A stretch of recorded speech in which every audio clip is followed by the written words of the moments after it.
163 centimetre ഉയരമുള്ള ആൺകുട്ടികൾക്കും 150 centimetre ഉയരമുള്ള പെൺകുട്ടികൾക്കും ഫോറസ്റ്റ് റേഞ്ചർ ആകാനായിട്ട് കേരളത്തിൽ സാധിക്കും. 25 കിലോമീറ്റർ ദൂരം ആൺകുട്ടികളും 16 കിലോമീറ്റർ ദൂരം പെൺകുട്ടികളും 4 മണിക്കൂർ കൊണ്ട് നടന്ന് തീർക്കുകയും ഒക്കെ ചെയ്യുന്ന തരത്തിൽ കോമ്പറ്റേറ്റീവ് എക്സാമിനേഷനും ഒക്കെ ആയിട്ടാണ് ഈ മേഖലയിലേക്ക് നമുക്ക് പ്രവേശനം ലഭ്യമായിട്ടുള്ളത്. അതേപോലെ തന്നെ ഇന്ത്യൻ ഫോറസ്റ്റ് സർവീസ് എന്നൊരു മേഖല നമ്മുടെ മുമ്പിലുണ്ട്.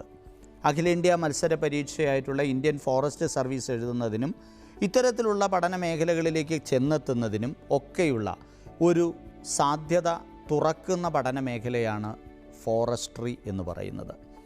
വനപഠനം, വനങ്ങളെക്കുറിച്ചുള്ള പഠനം. വനസമ്പത്ത് വളരെ വലുതാണ്, വളരെ പ്രഷ്യസാണ്, വളരെ വാല്യുബിളാണ്.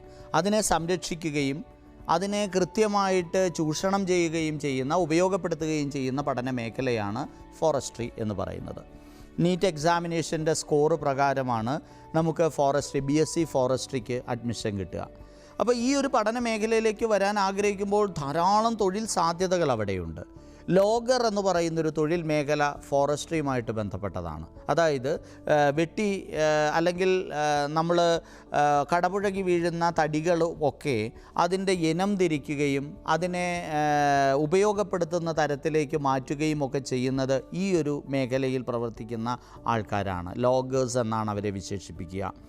അതുപോലെ തന്നെ നമുക്ക് അമ്യൂണിറ്റീസ് ആയിട്ട് ബന്ധപ്പെട്ട മേഖലകളുണ്ട്. അതായത് ഇപ്പോൾ നമുക്ക് വന വിഭവം എങ്ങനെയാണ് ഉപയോഗിക്കുക, ടൂറിസ്റ്റ് മേഖലയിൽ ഇത് ഉപയോഗപ്പെടുത്താറുണ്ട്, അല്ലെങ്കിൽ മറ്റു മേഖലകളിൽ ഉപയോഗപ്പെടുത്താറുണ്ട്.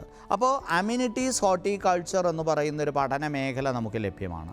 ആ അമ്യൂണിറ്റീസ് ഹോർട്ടിക്കൾച്ചർ എന്ന മേഖലയിലേക്ക് പോകാൻ സാധിക്കുന്നതും ഫോറസ്ട്രി പഠിച്ച ആൾക്കാർക്കാണ്. അതായത് പാർക്കുകൾ, അവിടെയൊക്കെ ഒരു വനം സൃഷ്ടിക്കപ്പെടുകയാണ്. സൂ, ഇങ്ങനെയുള്ള മേഖലകളിലൊക്കെ. അപ്പോൾ സൂവിൻ്റെ ഒരു ക്യൂറേറ്റർ ആകാനായിട്ട് സാധിക്കുന്ന, വൈൽഡ് ലൈഫ് പ്രൊട്ടക്ഷനുമായിട്ട് ബന്ധപ്പെട്ട മേഖലകളിൽ ഫോറസ്റ്ററുണ്ട്, റേഞ്ചറുണ്ട്. റേഞ്ചർ എന്ന് പറഞ്ഞാൽ ശരിക്കും പറഞ്ഞാൽ അദ്ദേഹത്തിൻ്റെ ചുമതലകളെന്ന് പറഞ്ഞാൽ വൈൽഡ് ലൈഫ് പ്രൊട്ടക്ഷനുമായിട്ട് ബന്ധപ്പെട്ട ഡാറ്റ കളക്ട് ചെയ്യുക, അതിനെ പ്രോപ്പറായിട്ട് യൂസ് ചെയ്യുക തുടങ്ങിയ ചുമതലകളാണ് അവിടെ വരുന്നതെങ്കിൽ ഫോറസ്റ്റർക്ക് പ്രധാനമായിട്ടും വൈൽഡ് ലൈഫ് മെയിൻറ്റെയിൻ ചെയ്തു പോവുക എന്നുള്ളതാണ്. വൃക്ഷലതാദികളെ പ്രോപ്പറായിട്ട് സംരക്ഷിക്കുക, വന്യമൃഗങ്ങളുടെ ഒരു സസ്റ്റൈനബിൾ ഡെവലപ്മെൻറ്റ്, ഫോറസ്റ്റിനുള്ളിൽ ഒരു സസ്റ്റൈനബിൾ ഇക്കോസിസ്റ്റം ഡെവലപ്പ് ചെയ്ത് പോവുക എന്ന ചുമതലയാണ് പ്രധാനമായിട്ടും നമുക്ക് അവിടെ നിർവഹിക്കാനുള്ളത് ഒരു ഫോറസ്റ്ററെ സംബന്ധിച്ചിടത്തോളം. പ്ലാന്റുകളുടെ ഡെവലപ്മെൻറ്റ്, ചില മേഖലകളിൽ നമുക്കറിയാം പ്ലാന്റുകൾ അമിതമായി വളരുന്ന സാഹചര്യങ്ങളുണ്ടാകും. അപ്പോൾ മറ്റ് ചില ഇക്കോസിസ്റ്റത്തെ ബാധിക്കുന്ന തരത്തിലേക്ക് വന്നു കഴിഞ്ഞാൽ അവിടെ നമ്മൾ അതിനു വേണ്ടിയിട്ടുള്ള ഇടപെടലുകൾ നടത്തേണ്ടതായിട്ടുണ്ട്. വൈൽഡ് ലൈഫുമായിട്ട് ബന്ധപ്പെട്ട് വളരെ പ്രധാനപ്പെട്ടൊരു ഘടകമാണ് കാട്ടുതീ. ഇത്തരത്തിലുള്ള തീ പടർന്നു പിടിക്കുന്ന സമയത്ത് അതിനെ പ്രിവെൻറ്റ് ചെയ്യാനും അതിനെ തടയാനും ഒക്കെയുള്ള, അണയ്ക്കാനും ഒക്കെയുള്ള നടപടികൾ എടുക്കേണ്ടി വരുന്നത് ഫോറസ്ട്രിയുമായിട്ട് ബന്ധപ്പെട്ട പഠന മേഖലയുടെ ഒരു വിഭാഗമാണ് എന്ന് നമുക്ക് കാണാൻ കഴിയും. ഇക്കോസിസ്റ്റം നിലനിർത്തുന്നതിനൊപ്പം തന്നെ വന്യമൃഗങ്ങളുടെ സംരക്ഷണം, അവയുടെ എണ്ണം എടുക്കൽ, അക്കൗണ്ട് ചെയ്യൽ, ഇക്കോസിസ്റ്റത്തിന് തടസ്സം നിൽക്കുന്ന തരത്തിലുള്ള ചില വൃക്ഷങ്ങളൊക്കെ ഉണ്ടാവാറുണ്ട്. നമുക്കിപ്പോൾ നോക്കിക്കഴിഞ്ഞാൽ അറിയാം, കാട്ടിൽ ചില തരത്തിലുള്ള ചെടികൾ കൂടുതലായിട്ട് വളർന്നു വരുമ്പോൾ മറ്റു തരത്തിലുള്ള പരമ്പരാഗതമായിട്ട് അല്ലെങ്കിൽ ആ ഒരു ഇക്കോസിസ്റ്റമായിട്ട് പൊരുത്തപ്പെട്ട് നിൽക്കുന്ന ചില വൃക്ഷങ്ങളൊക്കെ നശിച്ചു പോയെന്ന് വരാം. അപ്പോൾ അത്തരത്തിലുള്ള സാഹചര്യത്തിൽ അത് ടോട്ടലി അവിടെ ജീവിക്കുന്ന വന്യമൃഗങ്ങൾ, അതേ ആശ്രയിച്ച് ജീവിക്കുന്ന വന്യമൃഗങ്ങളുടെ നിലനിൽപ്പിനെ ബാധിച്ചു എന്ന് വരാം. അപ്പോൾ അവ അവിടെ നിന്ന് മൈഗ്രേറ്റ് ചെയ്യുന്ന അവസ്ഥയുണ്ടാകാം. അങ്ങനെ മൈഗ്രേറ്റ് ചെയ്യപ്പെടുമ്പോഴത്തേക്കും മറ്റൊരു ആവാസ വ്യവസ്ഥ തകിടം മറിയുകയും അത്തരത്തിൽ ആകെ വനത്തിൻ്റെ ആവാസ വ്യവസ്ഥയിൽ പ്രശ്നങ്ങൾ ഉണ്ടാവുകയും ചെയ്യുന്ന സാഹചര്യങ്ങൾ ഒഴിവാക്കപ്പെടേണ്ടതുണ്ട്. അപ്പോൾ അവിടെ ഇടപെടലുകൾ നടത്തുന്ന ചുമതലയും ഇവർക്ക് തന്നെയാണ്. വനവിഭവം പ്രോപ്പറായിട്ട് ചൂഷണം ചെയ്യുകയും, അതായത് ഒരിക്കലും ഇല്ലാതായി പോകാത്ത രീതിയിൽ അവയെ സംരക്ഷിച്ചുകൊണ്ട് കൃത്യമായ അതിൻ്റെ ഒരു ഉപയോഗക്ഷമത ഉറപ്പുവരുത്തിക്കൊണ്ട് വനവിഭവങ്ങളെ ജനങ്ങൾക്ക് ഉപയോഗപ്രദമായ രീതിയിലേക്ക് കൊണ്ടുവന്നെത്തിക്കുന്ന, അല്ലെ അതിനെ നേടിയെടുക്കുന്ന തരത്തിലുള്ള പ്രവർത്തനങ്ങളും ഇവരുടെ ചുമതലകളാണ്. വിഭവങ്ങൾക്ക് വേണ്ടിയിട്ട് എന്നും വേട്ടകൾ ഉണ്ടാകാറുണ്ട്, കടന്നുകയറ്റങ്ങൾ ഉണ്ടാകാറുണ്ട്. ഇവയെ തടയാനുള്ള റെസ്പോൺസിബിലിറ്റിയും ഇവർക്ക് തന്നെയാണ്. അതുപോലെ തന്നെ വനഗവേഷണ രംഗത്ത് പ്രവർത്തിക്കാൻ വരുന്ന കാലഘട്ടത്തിൻ്റെ മാറ്റങ്ങൾക്കനുസരിച്ച് പുതിയ പുതിയ ജീവജാലങ്ങൾ വന മേഖലകളിൽ കണ്ടെത്തപ്പെട്ട് കഴിഞ്ഞാൽ അവിടെ സംതിങ് ഈസ് അലാമിങ് എന്ന് ചിന്തിക്കാനും അതേപ്പറ്റി അതിൻ്റെ കാരണങ്ങൾ അന്വേഷിക്കാനുമുള്ള ടെൻഡൻസികൾ ഉണ്ടാവേണ്ടത് ഈ ഒരു പഠന മേഖലയുടെ പ്രത്യേകതയാണ്.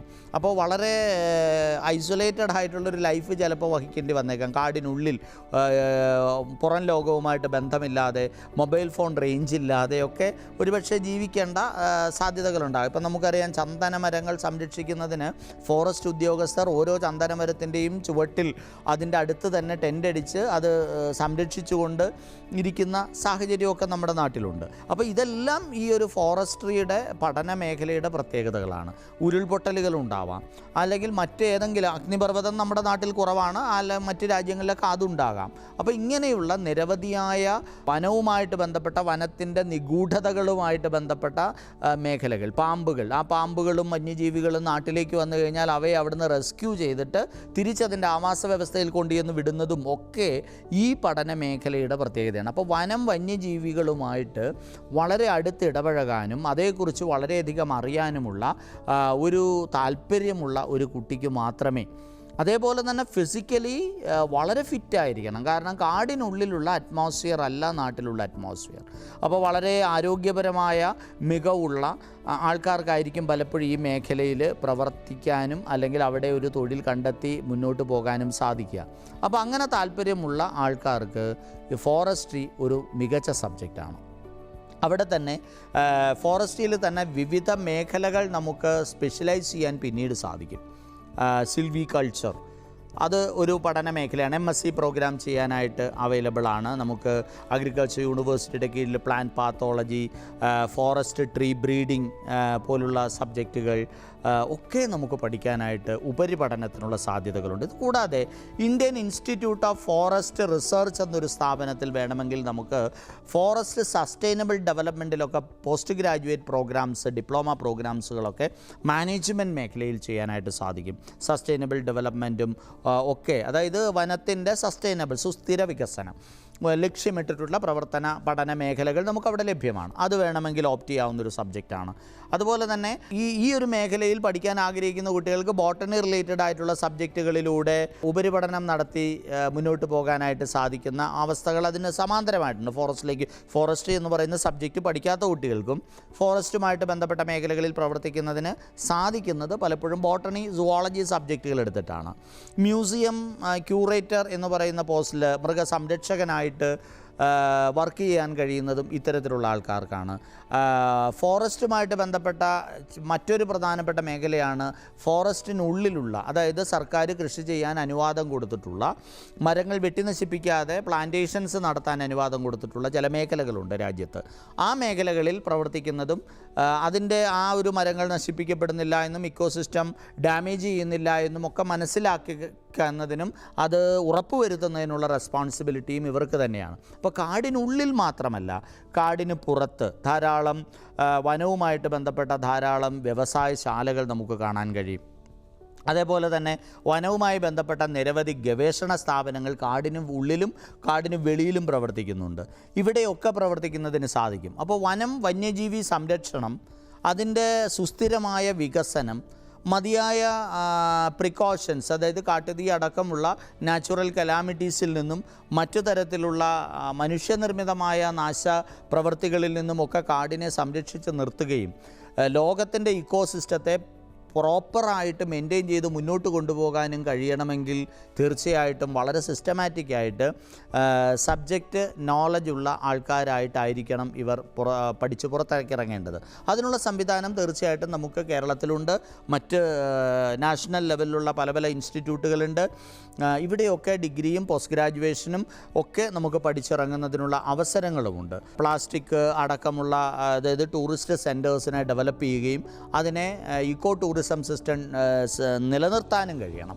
അവിടെ പ്ലാസ്റ്റിക്കോ മറ്റു തരത്തിലുള്ള ഇടപെടലുകളോ ഉണ്ടാകാത്ത രീതിയിൽ അതിനെ നിയന്ത്രിച്ച് നിർത്താനും കഴിയുന്നിടത്താണ് ഒരു ഫോറസ്റ്ററുടെ വിജയമുണ്ടാകും. അപ്പോൾ ഒരു ഇക്കോ സിസ്റ്റത്തെ പ്രോപ്പറായിട്ട് നിലനിർത്തുകയും വനസമ്പത്തിനെ പ്രോപ്പറായിട്ട് സംരക്ഷിക്കുകയും അതിനെ നഷ്ടപ്പെടാത്ത രീതിയിൽ ചൂഷണം ചെയ്ത് ഉപയോഗപ്പെടുത്തുന്നതിനുമുള്ള ഇടപെടലുകൾ, വന്യജീവികളുടെ സംരക്ഷണവും റെസ്ക്യൂവുമായിട്ട് ബന്ധപ്പെട്ട പ്രവർത്തനങ്ങൾ, ഇതിനെല്ലാം നേതൃത്വം വഹിക്കുക എന്നുള്ളതാണ് ഫോറസ്ട്രി പഠിച്ച ഒരാളുടെ മുമ്പിലുള്ള ഏറ്റവും പ്രധാനപ്പെട്ട ചുമതലകളെന്ന് പറയുന്നത്.